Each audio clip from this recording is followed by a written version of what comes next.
사람들이 똘똘한 한 채 좋다 그러는데 나는 똘똘한 한 채 할 상황도 아니고 형편도 아니면 그럼 나는 뭐 해야 되냐 이거. 우리한테는 뭐가 의미가 있냐면은 내 돈으로 할 수 있는 선택지 중에 가장 좋은 것만 의미가 있습니다. 많은 분들이 낙찰 받자마자 파는 거 굉장히 선호를 하시는데 낙찰 받자 파는 물건하고 2년 이상 투자를 하는 물건은 물건을 고르는 방법이 아주 다릅니다. 네, 반갑습니다. 경매 전문가 나땅입니다. 지난번에 제가 올려드린 입찰가 산정하는 방법 굉장히 댓글도 많고 오늘도 제가 유료급 강의로 풀어드리겠습니다. 제가 이거는 집테크 마스터라고 아파트 로직에 대해서 했던 강의 중에 일부를 가지고 왔어요. 이것도 유료급 강의입니다. 오늘은 1주택자, 무주택자 무엇을 입찰할까? 어떤 거 입찰할까에 대한 이야기입니다. 경매 권리 분석은 노력하면 누구나 다 할 수가 있습니다. 그런데 무엇을 입찰할지는 선택에 너무 많은 게 있어. 누구는 뭐하라 그러고 뭐 나는 소액이 있는데 지방 안 된다 그러고 나는 지금 다주택자인데 팔려고 해도 팔리지도 않고 가만히 있으려니까 막 복장이 터지고 이러신 분들이 정말 많아요. 저희 실전반에도 많이 있습니다. 자, 뭐를 입찰할까에 대한 문제 오늘 저랑 같이 한번 이야기해 보시면 좋을 것 같아요. 이게 제 인스타에 나오는 릴스 조회수인데요. 팔로워가 33,000분 정도 됩니다. 제가 릴스 올린 것 중에서 132만 뷰가 나온 영상이 있어요. 말도 안 하고 그냥 1주택자인 친구한테 해주는 이야기 그냥 글로만 썼고 네, 제가 말을 한마디도 안 하거든요. 그게 132만 뷰가 나왔어요. 그러면서 무슨 생각을 했냐면은 생각보다 1주택자분들이 고민이 많구나. 이사도 못 가겠고 그렇다고 다주택도 못 하겠고 막 그런 생각을 좀 많이 했습니다. 뭐였냐면은 1주택을 가진 제 친구 이야기였고요. 비슷하신 분들이 많이 있을 겁니다. 제 친구 얘기를 하자면은 덕은지구 아파트 8사를 6억대 분양을 받아서 대출 5억에 자기 돈 1억으로 거주를 하고 있는데 비과세 시점이 다가오고 있었던 거예요. 그래서 이 다음 스텝을 어떻게 하면 좋을지 하던 사업이 잘 안 돼가지고 이 친구는 이제 비과세도 생각을 했었고 보유할까 뭐 여러 가지 생각을 했었던 것 같습니다. 그럴 때 제가 더 좋은 걸 사는 거 아니면 집을 팔면 안 된다라는 이야기를 했던 영상이에요. 그 파주에 동문그린시티라는 대단지 아파트가 있어요. 허허 벌판에 그냥 덜렁 있는 아파트인데 글로 이사를 갈 예정이라는 거예요. 그래서 제가 거기 경매로 낙찰을 받으면 어떠냐라고 제시를 했던 겁니다. 그럼 1주택자는 경매를 어떻게 하면 좋을까요? 자, 대출이 일단 풀로 차 있는 상태입니다. 남편 DSR이 꽉 차서 1주택이고 추가 대출은 어려운 상황이다. 그래서 이거를 어떻게 했냐면은 일단 1주택이 있으신 분들은 남편 이름으로 집이 있으면 대출도 남편 이름으로 있을 거예요. 아니면은 남편이랑 아내 공동 명의로 하더라도 대출은 한 사람 명의로 있잖아요.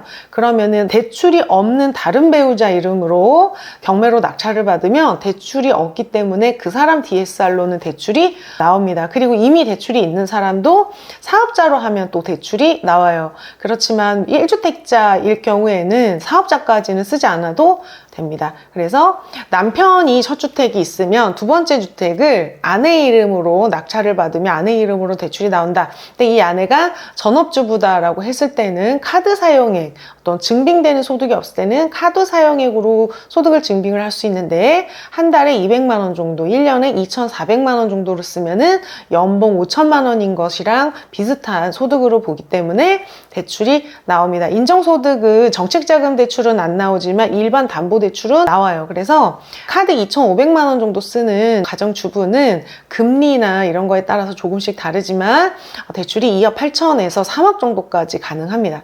그래서 이 두 번째 주택을 뭐 일시적 2주택도 가능하고 일시적 2주택이 아니면은 한 채는 거주하면서 보유를 하거나 아니면은 나머지 추가 주택을 사고 팔기를 반복하거나 아니면 추가 주택을 2년 정도 보유하거나 하는 거죠. 그리고 이 이후에 세 번째 주택을 취득세 중과를 받으니까 이거는 주택이 아닌 걸 투자를 하거나 오피스텔이나 이런 거 아니면 공시가격 1억 이하 이렇게 되는 겁니다.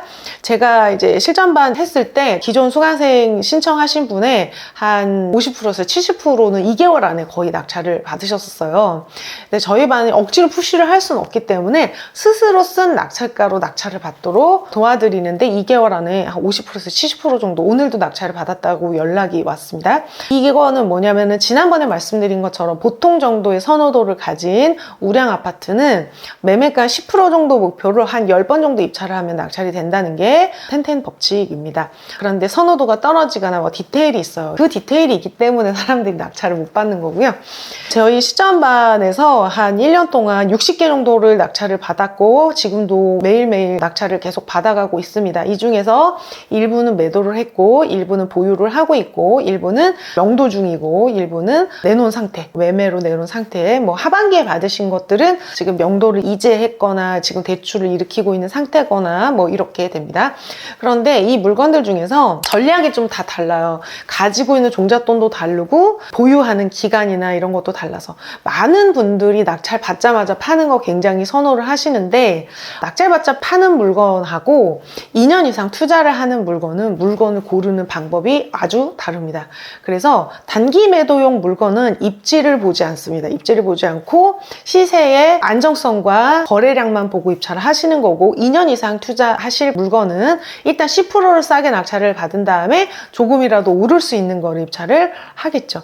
그래서 종잣돈이 막 소액이다 이러면은 경기에 상관없이 헐값에 낙찰되는 일은 좀 드문데 지금 같은 경우에는 좀 선호도가 약간만 떨어져도 낙찰가가 많이 떨어지고 있다라고 보시면 될 것 같아요. 이게 단기 매도된 아파트입니다. 이게 10월 7일에 낙찰 받으시고 12월 5일에 매도된 물건이에요. 그러니까 잔금 내고 이자 한 달 정도 내고서는 매도된 물건입니다. 이 지도를 보시면은 좀 기가 막히실 거예요. 부동산 공부를 하는 사람들이 막 기술적인 어떤 투자를 배운 사람들이 있고 막 차트 보고 전세가, 매매가, 수요 입주 막 이런 거 보고 한 사람들이 있고 또 입지 위주로 하시는 분들이 있어요. 입지 위주로 하시는 분들은 소액 투자는 안 하시는 거거든요. 그런 분들은 일단은 금액대가 좀 있는 거를 하시는 거고 경매 소액으로 단타 치는 물건은 이렇게 생긴 물건이에요. 이게 최근에 낙찰된 물건이고 커뮤니티에 올렸던 물건이에요. 우리 샤이님은 경매 학원을 되게 많이 다니셨더라고요. 제가 몰랐는데 스스로 고른 물건으로 낙찰을 3개 이상 받았는데 매도가 된 게 한 개도 없는 거예요. 얘기를 들어보니까 원래 안 팔리는 물건들을 다 낙찰을 받으셨더라고요. 그래서 이미 다주택이고 답답하신 상황인 거예요. 이게 또 이거를 매도가 될 때까지 좀 기다릴 수 있는 사람이 있고 기다릴 수 없는 사람이 있는데 스트레스를 좀 많이 받고 계셔서 공시가격 1억 이하로 단타치기로 이제 하고 저랑 입찰가를 보신 거예요. 그러니까 이거는 입지를 보고 하는 게 아니에요. 이거는 오르지 않습니다. 이 아파트는 오르지 않는데 이 동네에 사시는 분들이 여기에 사는 거고 이 동네에서는 이 아파트가 제일 신축이고 제일 살기가 좋은 아파트인 거예요. 그래서 이거를 지금 10월 7일에 8층을 낙찰을 받으셔 12월에 1억 5천 5백에 매도를 하셨어요. 초보는 이런 물건을 못 고릅니다. 왜냐면 무서워가지고. 그리고 아는 동네에서만 입찰을 하려고 그래요. 내가 아는 동네가 별로 없거든요. 그래서 입찰을 못 하는 겁니다. 내가 수원에서 자랐어. 그래서 수원 물건만 봅니다. 수원은 대표적으로 낙찰이 높은 가격이 되는 지역 중에 하나예요. 그래서 낙찰을 받기가 어려운 겁니다.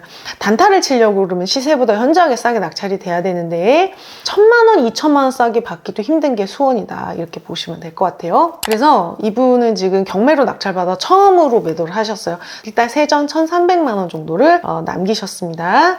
잔금 치고 굉장히 빠르게 매도를 하셔서 잔금을 11월 22일에 하셨는데 11월 5일에 계약을 하셨으니까 열흘 만에 팔린 것 같아요. 열흘 만에 10월 달에 이제 낙찰 받으신 물건이에요. 지금 1월 달에 또 하신다고 기다리고 계시거든요. 매도했으니까요. 이런 물건이 단타가 되는 물건이에요, 여러분. 그 월곶 이런 데 있잖아요. 월곶 이런 데 60명씩 들어가는 물건으로 단타 치기가 정말 어렵습니다. 자, 내가 들어갈 물건은 내 가진 돈이 정해져 있기 때문에 제한이 있습니다. 무한대의 어떤 선택지를 가지고 있는 게 아니에요. 우리가 모두 알아요. 투자금이 큰 물건을 하는 게 수익이 더 많이 난다는 거를 소액 갭 투자 막 1,000만 원짜리 10개 하냐 1억짜리 하나 하냐 그러면은 1억짜리 하나 하는 게 더 수익이 많다는 건 아시잖아요. 자, 그러면은 종잣돈의 5배 꽉 채웠을 때 할 수 있는 금액이 정해져 있어요. 그 종잣돈 3천만 원은 1억 5천, 그 종잣돈 1억은 5억대 이하, 그럼 4억에서 5억대, 3억대면은 3, 5, 15, 그럼 15억이냐 대출 대출 금액도 같이 고려를 해야죠. 그럼 내가 받을 수 있는 대출과 내 종잣돈을 고려를 했을 때 내가 들어갈 수 있는 물건에 그 끄트머리가 정해져 있습니다. 그래서 이제 저는 이 어느 정도 5억대 정도에서는 어느 동네가 현저하게 싸게 낙찰이 돼서 단타가 여러 번 됐었다라는 데이터가 있는 거잖아요. 그래서 이제 5억대를 입찰하시면 여기 84 정도 입찰하시면은 잘 될 거다. 1억대는 여기 하시면 좋을 것 같다. 이런 데이터가 있는 겁니다. 자, 실거주 하실 분들이 있죠. 지난번에 제 친구를 그럼 너희 집을 전세를 주고 경매로 낙찰받아서 이사를 가라. 자기 집을 6억에 분양받았는데 시세가 한 11억 정도 돼가지고 전세가 6억이어서 그거를 놓고 나면은 대출이 다 없어지죠. 대출이 없어지고 내 손에는 현금 1억이 대출이 없이 있는 거예요. 그러면은 그 1억으로 실거주할 집을 구할 수가 있는 거죠. 그랬을 때 제가 2억대 그때 파주 아파트를 좀 추천했었는데 한 1억 싸게 낙찰될 거다 그랬는데 진짜 1억 싸게 낙찰이 됐거든요. 1억 싸게 낙찰될 수 있는 요소가 있었기 때문에 제가 자신 있게 말을 했는데 저희 친구는 준비가 안 됐다고 입찰을 안 했습니다. 그런데 그 이야기를 듣고 다른 분이 그걸 하셨어요. 그걸 보고 1주택자 한 분이 수강생님께서 그거를 하셨어요. 어떻게 했냐면은 자기 집을 전세해주고 그 남은 그 돈으로 실거주 집을 낙찰을 받아서 이사를 가셨습니다. 그게 어디냐? 왕신리 텐지일이에요. 그러니까 경매로 뭐 소액 투자 막 단기 매도만 있는 게 아니라 똘똘한 한 채. 누구에게는 텐지힐이 똘똘한 한 채예요. 막 강남만 똘똘한 한 채가 아니라 서울에 그 정도면 전 똘똘한 한 채라고 보고 있거든요. 그래서 자기 집을 전세를 주시고 지금 이사를 가셨어요. 그때 당시 시세가 14억 5천 정도 했었는데 13억 정도의 낙찰을 받아서 이사를 가셨고 그 뒤로 조금 올랐습니다. 텐지일이 몇 억 정도 올랐어요. 실거주 한 채 하실 수도 있으면 실거주 대출 플러스 종잣돈으로 해서 내가 살던 집 전세 주고 이사를 가실 수도 있고 아니면은 갭 투자를 할 수도 있죠. 경매로 낙찰을 받아서 전세를 주고 보유하실 수도 있고 또 경매로 낙찰을 받아서 풀 대출 받아서 월세 이게 가장 투자금이 적게 들 거예요. 풀 대출 받고 월세. 그러면은 만약에 5억대 1억을 가지고 있는 사람이 5억대 아파트를 낙찰을 받는다. 그러면은 저는 5억대 아파트는 세전 한 수익 5천만 원 정도를 보고 입찰을 하는데 세전 5천만 원 정도를 보고 4억 5천에 낙찰을 받아서 내가 잔금을 치고 월세 5천에 얼마 이렇게 되게 되면은 5천만 원이 또 회수가 되면서 2년 동안 이자를 월세로 이자를 내게 되는 겁니다. 그렇게 해서 월세 갭 투자가 되는 거죠. 월세로도 갭 투자를 할 수가 있는 거예요. 월세 수익을 목표로 한 게 아니라 시세 차익을 목표로 했는데 갭은 한 3억 되는데 2억 되는데 풀 대출 받아서 월세를 받으면 내 돈이 5천만 원 막 1억 정도밖에 안 묶이니까 그런 선택을 하는 거죠. 세 가지 방법이 있습니다. 일반 단기 매매 사업자로 하실 수도 있고요. 자, 내가 할 수 있는 거는 정해져 있기 때문에 무한대 선택지가 있는 게 아닙니다. 그러니까 내가 종잣돈 1억으로 한다라고 했을 때는 매매가에 4억에서 5억대 아파트를 5천만 원 정도 싸게 받아서 4억 5천, 4억에서 4억 5천 사이에 낙찰을 받으면 되는 거예요. 그럼 4억에서 4억 5천 되는 아파트가 있는 지역이 정해져 있어요, 여러분. 강남구 이런 데서는 없잖아요. 그리고 평수가 너무 적으면 주택으로서의 가치가 없기 때문에 그런 지역을 찾으면은 필터를 딱 걸어보면 몇 군데 없습니다. 그래서 내가 할 수 있는 동네가 정해져 있다. 자, 그러면은 사람들이 똘똘한 한 채 좋다 그러는데 나는 똘똘한 한 채 할 상황도 아니고 형편도 아니면 그럼 나는 뭐 해야 되냐 이거. 우리한테는 뭐가 의미가 있냐면은 내 돈으로 할 수 있는 선택지 중에 가장 좋은 것만 의미가 있습니다. 자산이 많은 사람한테는 상공의 주공 아파트가 안 좋지만은 종잣돈 1억 5천으로 내 집 마련하려고 한 사람한테는 상계주공 아파트가 꽤 좋은 선택지예요. 그래서 남의 얘기를 듣지 마시고요. 내가 할 수 있는 것 중에 가장 좋은 게 뭘지만 생각을 하시면 될 것 같아요. 그러면은 오늘 이제 본론입니다. 내가 할 수 있는 선택지가 정해져 있다. 그러면은 같은 돈으로 할 수 있는 것 중에서는 평당가가 높은 지역, 그거를 이제 상급지라고 하는데요. 그거를 하는 게 좋다. 왜 그러냐면은 이게 아실에서 여러 단지 비교 기능으로 아파트를 고른 건데요. 제일 그 가파르게 오른 게 아크로 리버파크고 그 다음에 도곡동 레슬, 명수대 한양, 맨 마지막에 이렇게 있는 게 구월동 힐스테이트입니다. 그러니까 이게 이렇게 오르는 거가 평당가가 비싼 게 많이 오르기 때문에 비싼 걸 해야 되는. 그러면은 아크로 리버파크를 여기 못하는 사람은 저축을 하냐 이거예요. 여기까지 저축할까요? 어떻게 해야 될까요? 여기서 이렇게 올라가는 거죠. 여기서 이렇게 올라가는 건데, 자, 원래는 서열이라고 하는 게 거의 변함이 없습니다. 어떤 지역이 어떤 지역보다 더 비싸고 싸고 할 때는 크게 변동이 없어요. 이유가 있지 않은 이상은 역전되거나 하극상이라고 그러죠. 아래에 있던 게 위로 올라오는 일이 굉장히 드문데, 특별한 경우에는 그런 일이 있습니다. 우리는 그걸 사야지 돈을 벌어요. 자, 같은 돈 2억으로 샀는데 나는 5천만 원 오르고 다른 지역은 1,000만 원 오를 때 우리 동네가 5천만 원 오르면 나는 자산을 빠르게 올릴 수가 있는 겁니다. 뭐가 많이 올랐었는지 제가 이제 찾았더니 그렇습니다. 까만색이랑 파란색이 같은 그래프였었어요. 가양동과 상계동이 거의 비슷했어요. 평당가가. 그런데 2014년 이후로 가양동이 가파르게 오르면서 더 위에 있던 성북구랑 평당가가 비슷해졌습니다. 얘랑은 빠이빠이하고 위에 있는 애랑 만난 거. 이게 뭐예요? 이게 하극상이죠. 아래에 있던 애가 위로 올라와서 거의 붙었습니다. 그리고 상계동 똑같은 가격으로 누구는 여기 사고 누구는 저기 샀을 텐데 더 가파르게 올라서 가양동 이거 한 칸이 2억인데 제일 비쌌을 때는 거의 5억 정도까지 차이가 나게 됩니다. 그래서 우리는 이렇게 가파르게 오르는 거를 사면 되는 거잖아요. 입찰도 가파르게 오르는 지역을 하시면 돼요. 그럼 왜 상계동도 안 올랐냐? 그럼 많이 올랐는데 가양동은 왜 이렇게 가파르게 올랐느냐라는 거예요. 가양동에는 두 가지 포인트가 있었는데 일자리와 교통입니다. 그리고 새 아파트의 공급. 자, 일자리, 마곡 엠벨리 여기에 사이언스파크에 여러 가지 기업들이 입주를 하면서 일자리가 많아졌어요. 그리고 9호선이 개통했습니다. 자, 그래서 교통이 편해지고 일자리가 많아지면 시세가 똑같은 평당까지만 가파르게 오를 수 있다. 그런데 이게 1, 2년 사이에 벌어진 일이 아니라 굉장히 장기간, 여기 13년, 14년부터 시작을 하면은 한 7년간 조금씩 올라가면서 벌어지는 거예요. 이런 걸 단타를 치시면 수익을 크게 못 보는 거죠. 만약에 여기서 단타를 쳤다면 3천만 원이 수익인 거예요. 저희 지금 10% 법칙은 거의 맞아요. 자, 그러면 여기가 지금 매매가 3억인데 3억대 아파트 경매로 그냥 노멀한 수익, 난이도도 없고 물건이 선호도가 확 떨어지지도 않고 그런다라고 했을 때 3억대 아파트를 한 3, 4천만 원 정도 싸게 받으면 노멀한데, 그러면은 이거를 단타를 치면 그냥 세전 3천, 4천인 거예요.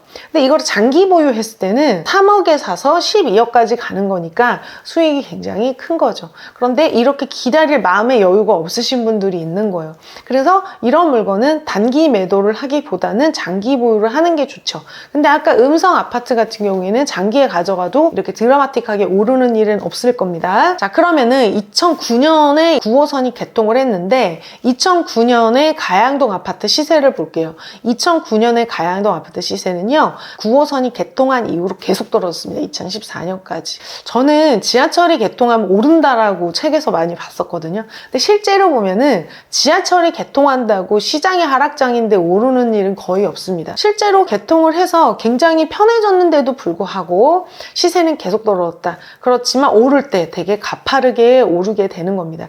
그래서 지금 이런 데 많죠. 8호선 개통하고 GTX 개통하고 지하철이 연장하고 이런 것들이 많이 있습니다. 이런 호재들이 되게 많은데요.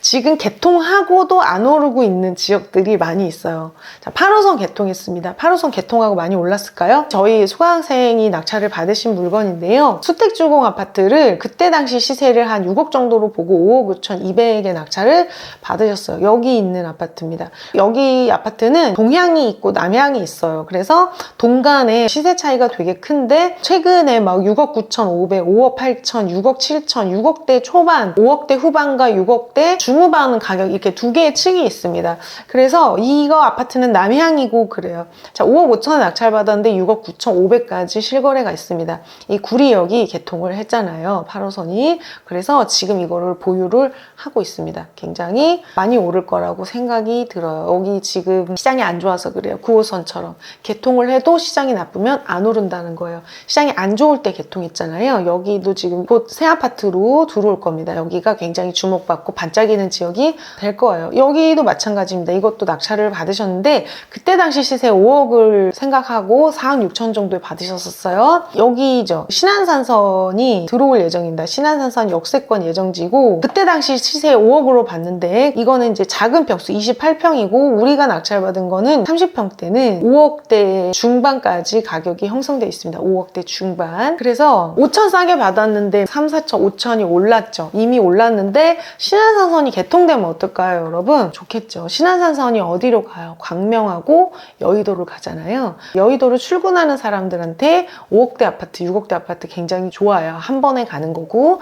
그래서 교통 호재 있는 지역을 10% 정도 싸게 받아서 좀 보유를 하시면은 내가 10% 정도 싸게 낙찰받았는데 10% 정도 더 오르면서 투자금 대비 수익이 100% 정도 될 수 있을 거라고 생각을 하고 있습니다. 그래서 저는 2년 정도 보유할 수 있는 사람한테는 이런 지역을 추천을 드리고 있어요. 제가 이런 거를 처음에 경매할 때는 잘 몰랐어요. 안 보였습니다. 그런데 조금 하다 보니까 알게 됐어요. 그래서 낙찰이 중요한 게 아니고요. 수익이 중요한 거잖아요. 우리는 이걸 되게 단기에 이걸 쇼부를 보고 싶어 하는데 단기에 쇼부를 보려면은 자기 능력이 굉장히 출중해야지 되거나 아니면 종잣돈이 굉장히 커야 됩니다. 여러분이 여태까지 부동산 공부했고 경매 공부했는데 내가 왜 돈을 못 벌었을까? 왜 이렇게 입찰하기가 힘든가? 왜 그런지 제가 좀 말씀을 드리자면은 여기 한번 보세요. 이게 무슨 지도입니까? 서울 지도죠? 서울 지도가 많이 비어 있습니다. 여기 다 채울 수 있으세요? 여기는 아시죠? 용산, 그리고 서초, 강남, 송파, 강동, 그리고 광진구, 성동구 있죠?